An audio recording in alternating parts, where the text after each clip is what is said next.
All right, let's start at the engine house. Here's the spur to the engine house, pretty good.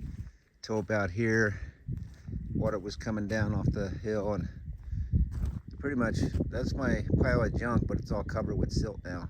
Everything's covered. It's got it's all chunks of metal and train shit, and gonna have to dig it all out.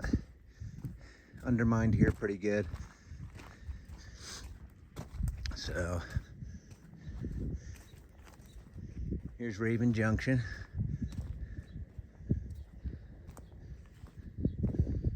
Yep, one's about 4 feet wide and it's about 1.5 feet deep.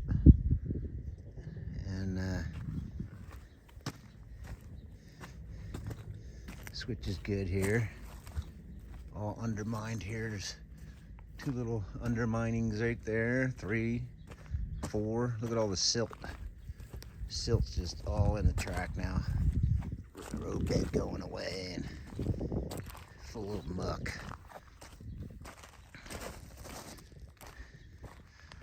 Down here where the ballast piles used to be, here it made its own little culvert there.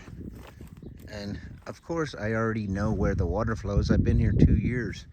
I mean, I know you guys go, oh yeah, now you know where the water flows. Well, obviously we know where the water flows. If I don't have money for ballast, why would I have money for bridges?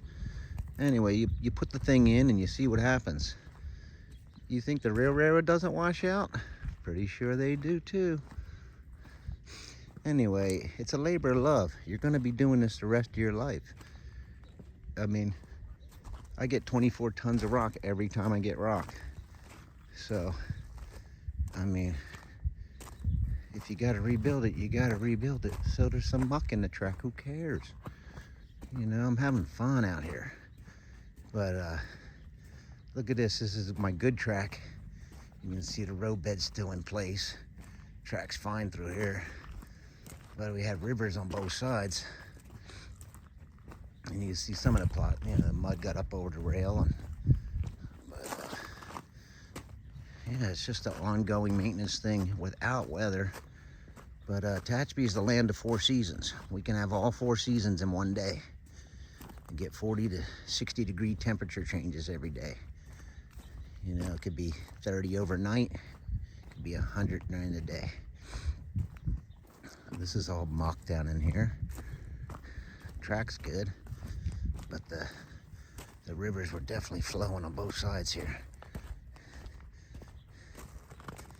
So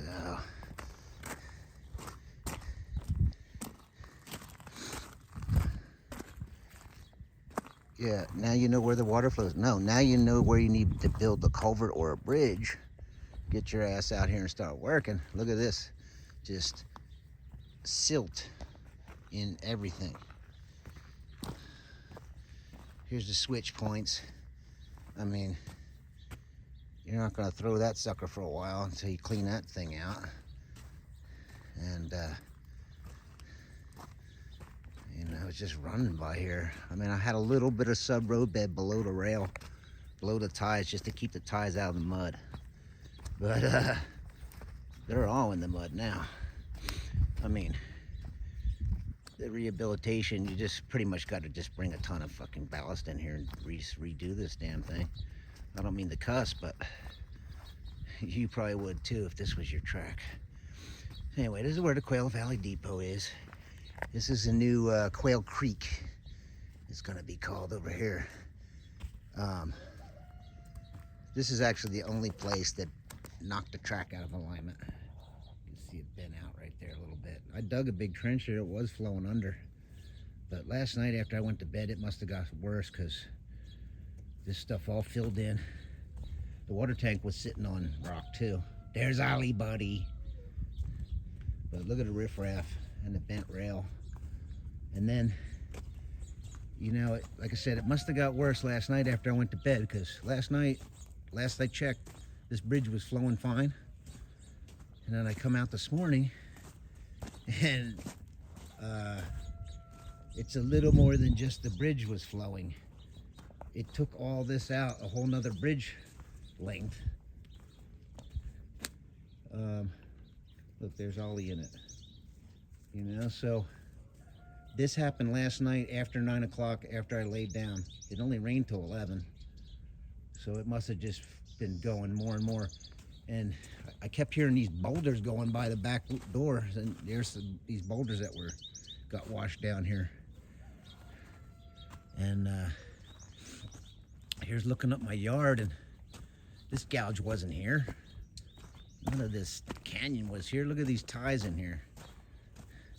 That red tie was up at the top of Cache Creek earlier. I know it because it had that red paint on it. Gnarly. Anyway, it's you know, a lot of this railroad, the only part that was ballasted is still in good shape. All this here that's damaged wasn't even ballasted yet. A lot of it don't even have the ties screwed. Like right through here, I got like every fourth tie screwed. And so the ones that moved were the ones that weren't screwed in. Another gouge in the track here. So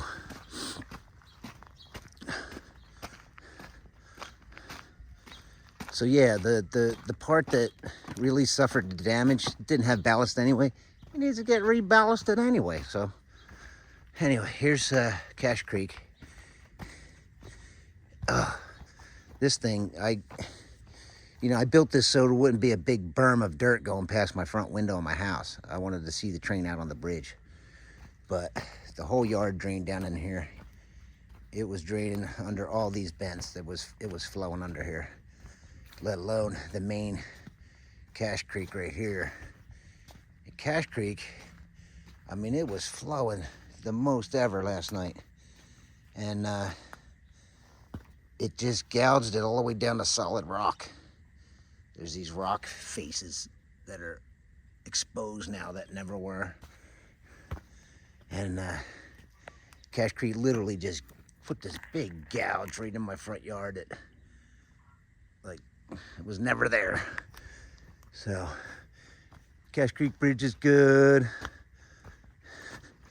I'd still run over the bridge, no problem. All up in here is fine. And the funny part is that, you know what I was really worried about in these rains? Not a washout, not the culverts. I was worried about this pile of dirt running down onto my track. I was like, man, the dirt didn't even come down at some at all. Look at this little bit, that's all that fell right there. That ain't nothing. No big deal up here. If we go out here though, this is my front yard. This is the road to get out of here. So it put a giant gully down the center of the road. And then all the way down here on the corner is all just rocks and gouged, and doesn't even look like a road anymore. Anyway, get back over here on the track. This is Summit. So there's still some puddles. All this track's fine up at Summit. No dirt down on the track or nothing. But come around the corner here, and this is Cache Creek, or I should say the top of Cache Creek. So this pile of dirt was like 3 feet tall. It took it out. This was all dirt. You can see where my shovel is. My shovel was on top of that pile last night. And so this stuff comes through the fence from my neighbor's house. And it all washed down into here. Again, all these ties that are gone, they weren't screwed in. And a lot of them I took them out to make a little dam.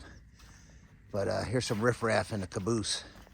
I don't know if you guys can see this, but the caboose is full of mud all the way up to the top.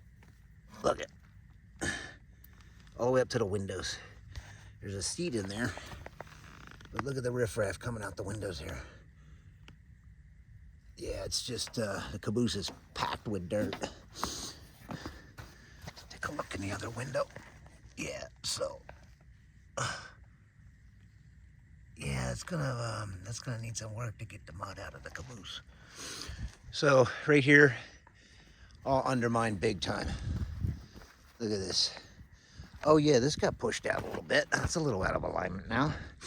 That was, that's a lot of bit out of alignment. Oh man. Yeah, undermine huge. Like there's no road bed left here. And then this gouge is a foot deep. Oh wait, there's some rock right there. Look, there's plenty of road bed. What the hell's wrong with that? This dirt next to the track was supposed to be for a siding. Well, there's no room for a siding anymore. Hopefully this stays good for single track. So we're back here at Raven Junction. I'm coming down this, which I was calling it Bingham Lake, but then it got flowing out. I was calling it Bingham River, but actually it's Quail Creek. We're gonna call it Quail Creek. It was cut new creek on the property last night. So never a dull moment at the railroad, and the railroad will prevail. I've been up here since 1999. You know, going on 24 years. It's my third railroad in the canyon here, and I'm not here to build a railroad that's washing away. I'm here to have a good time and keep the sucker going, whatever it takes.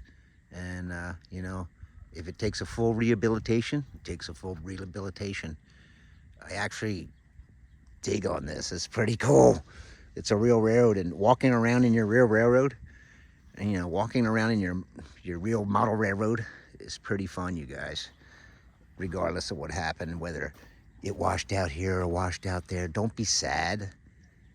Be happy that you got the man from Jersey with a Jersey hustle that knows how to fix this crap and doesn't mind fixing this crap.